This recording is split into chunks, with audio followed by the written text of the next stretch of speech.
House রান্না চ্যানেলটাতে আজকে আমি তোমাদের সামনে বানাবো কাঁচা টমেটো দিয়ে মাছের ঝাল।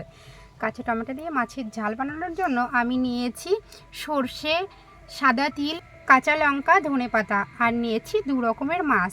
আর টমেটো আর আলুগুলো ছোট ছোট করে আমি কেটে নিয়েছি।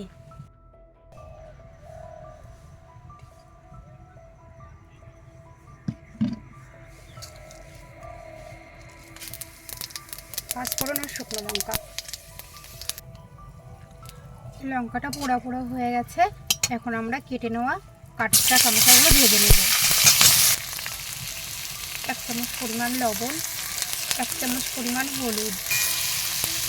টমেটোগুলো ভাজা হয়ে গেছে। এখন আমরা এর মধ্যে দিয়ে দেবো 2 রকমের মাছ, কিছু চিংড়ি মাছ আর কিছু এই গুঁড়ো মাছ। আমাদের টমেটো আর মাছগুলো খুব সুন্দর করে কষানো হয়ে গেছে। এবার আমরা মশলা পেস্ট করে নিয়েছিলাম জিরে, তিল আর কাঁচা লঙ্কা, পেস্ট করা মশলাটা দিয়ে দিচ্ছি পরিমাণ মতন জল।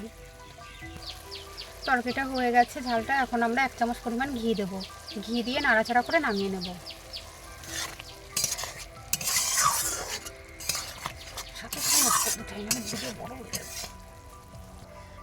এবার আমরা নামিয়ে নেব।